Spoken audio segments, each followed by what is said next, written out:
Welcome back, guys. I am doing a little update. This is just like a little selfie video, so if it's a little shaky, my bad. I'm gonna overlay some footage of these teas because we're not gonna see them all out and about. A few of you have left comments just interested in what else I got, how things are doing, but I'm basically just gonna take you guys through my little racking system. Some of you are watching from the UK. I take a lot of inspiration from the UK, and I believe in a lot of the information that you guys are putting out there, so that's super exciting. Also, I have a 1.4% demographic from Japan, so arigato. Okay, let's get into the rack. All right, so this is it. This is just a cheap little $50 rack. I think I got it from Home Depot. It's about 3.5 feet wide, 4.5 feet tall, I think. So we'll go ahead and start with the top row. These are all my slings and true spiders. In these containers here, I have a series of jumping spiders that I found. I've got a tan, a green jumping spider, and then 4 regal jumping spiders. All this stuff was collected from outside. I'm gonna have to just overlay some footage. Right next to her, we have the Aphonopelma calcades. This is one of my favorite slings here. You can see she's just back in the burrow there. She's pretty small. She's about 1.5 inches, close to 2 inches, and she'll be in this container for a while. I don't actually know if it's a girl. I'm just assuming for now, but they can live for a long time. They're very, very slow growing and very exciting to me because it's native to the United States. Arizona blonde is the common name, so you can find them in Arizona, northern Mexico, all that good stuff. Next door, we have the Chilobrachys fimbriatus sling. It was born in July and it's molted 3 times already, so it's getting quite large, growing quite fast. We have a little Buddha figurine in there that she's webbed over nicely. Again, don't know if it's male or female, just gonna say she. Next door, we have our adult female Monocentropas balfouri, one of my favorite spiders, and I'm going to show you her real quick because you can see she's up on the back side of the glass.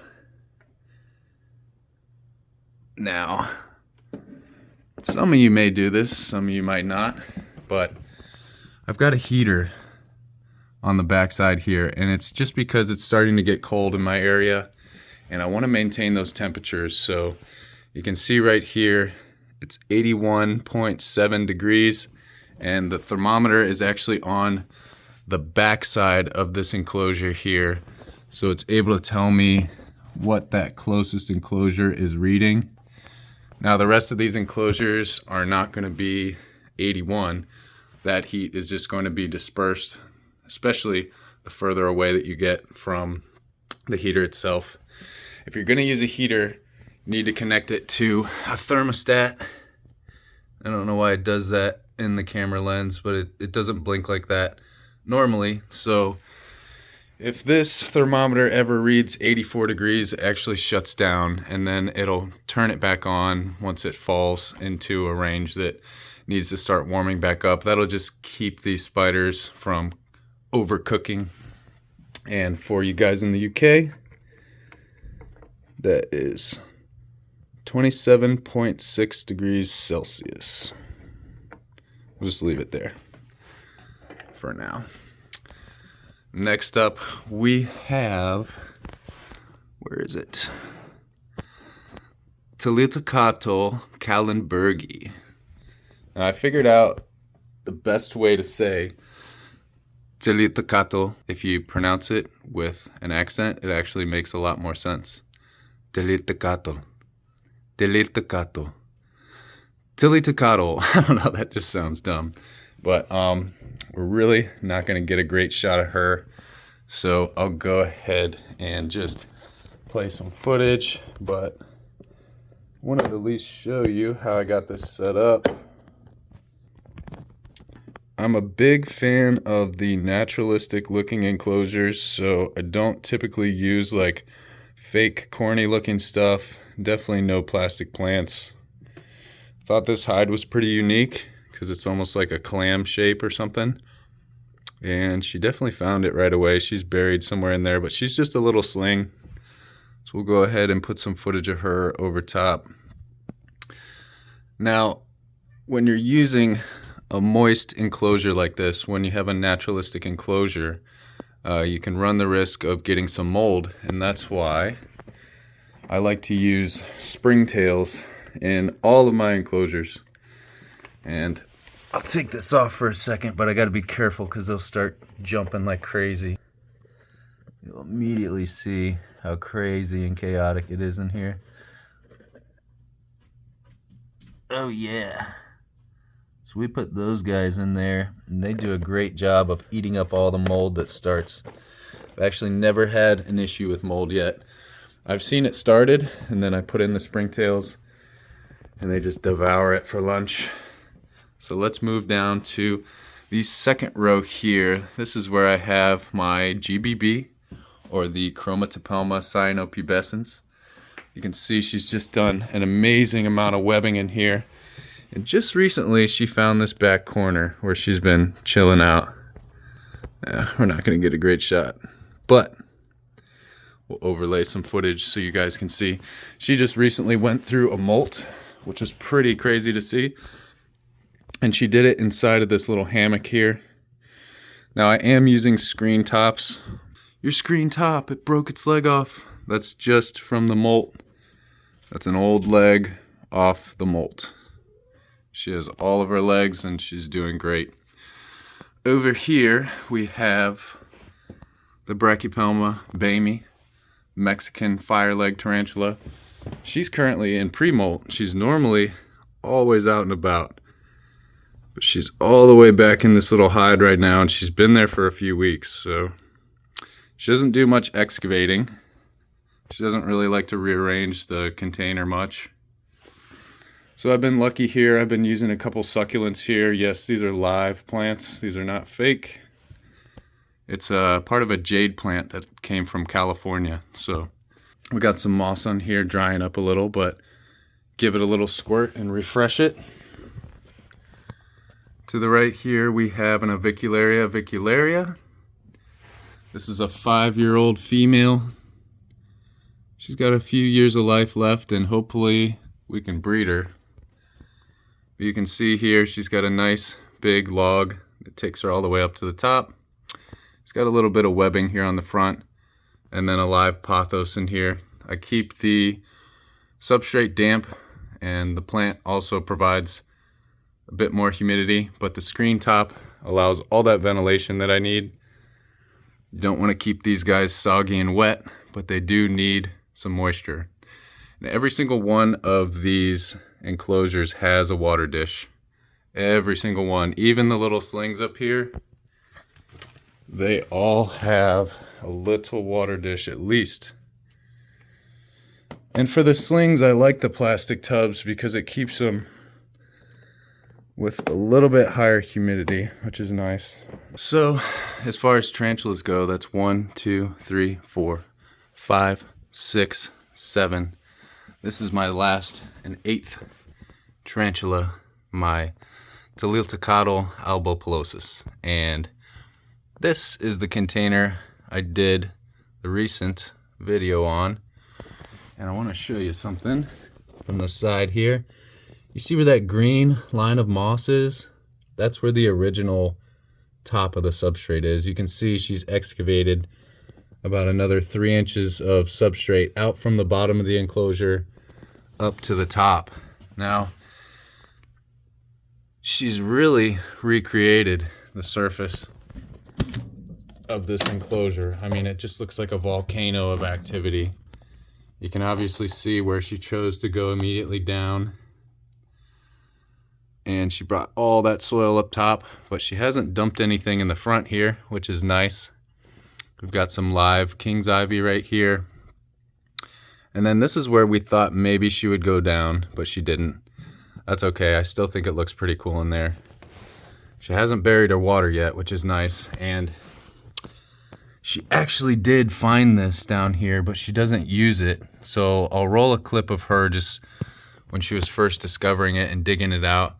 But she mostly hangs back here.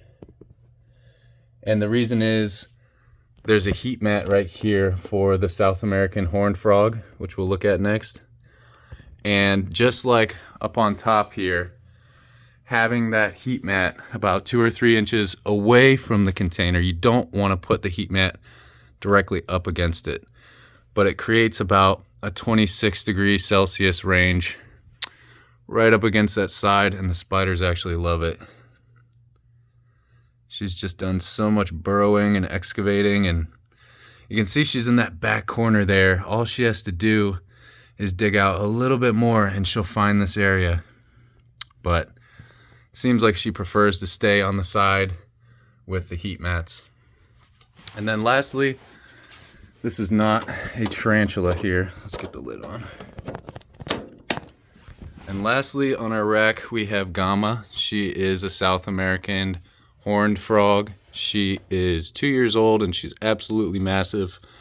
She spends almost all of her time buried in like that, so she doesn't need a huge enclosure. This is a 10-gallon tank. This is like the minimum size that you want to use for a fully grown frog, but once you have experience with these frogs, you realize they literally never go anywhere. They just bury in one spot and don't do much exploring. So she's got a water dish that's big enough for her whole body to fit in. We've got little gauges here so we can check the humidity. You can see right now it's at about 55. Keep in mind that's reading sort of this left side of the tank. You can see her substrate is plenty wet there.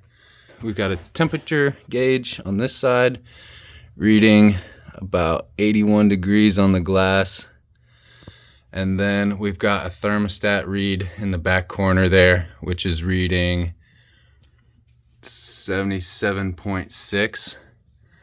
So again, if it's a particular hot day or the AC goes out, or for whatever reason the room temperature itself goes up and this heat mat gets above 84 degrees, the system will shut down. So this heat mat will turn off.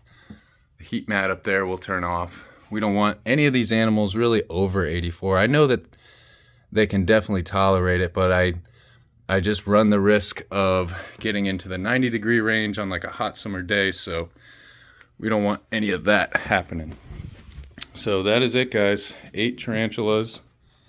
I've got 1, 2, 3, 4, 5, 6, 7 true spiders and 1 frog. Oh yeah, I've also got my Dubia roach colony here. Worth taking a look at. It's doing pretty well.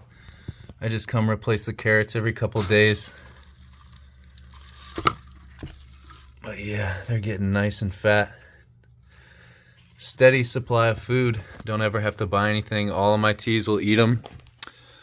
I like using crickets. I just can't seem to keep them alive for very long. These guys are very hardy, very robust. They multiply like crazy. And something else that I noticed too one day, I thought that I had like super worms in here, like little baby super worms. You see those? But what they are this little black beetle. They turn into these little black beetles, and they act as like a little cleanup crew for the Dubia roaches. I'm trying to find one. Try to find one of the little beetles. But those were basically hitchhikers. I got a colony of Dubia roaches from Repticon, and that's just what started growing out. So that, boys and girls, is my spider rack. That's what I got. 8 teas. A couple of them are slings. Most of them are adults. All the adults are in glass enclosures. Oops. Just dropped you guys. All of the adults are in glass enclosures. The slings are in plastic tubs or critter cages. So I don't want to get too overwhelmed with tarantulas, but it's very, very addicting. And I think the biggest reason is you just have long periods of time when the tarantulas aren't doing much and you just got that itch to see some action. So go get a new little sling, and it's eating like crazy and molting all the time, and then it buries itself for 2 months, and you're like, all right, I got to get something else. So you get something else, and it's just a constant cycle. And then those tarantulas that do bury themselves or don't do much for a few months, all of a sudden they're super active, they've molted, and they've got their own drama going on, you know? So it's fun. There's always different things happening on the spider rack. My attention is kind of broken up all over the place, but it always comes full circle. Those teas that aren't doing much suddenly have something going on, so it's pretty fun. All right, guys, that's my quick little update. Hope you liked it. Keep tuning in. More stuff in the works. All right, see ya.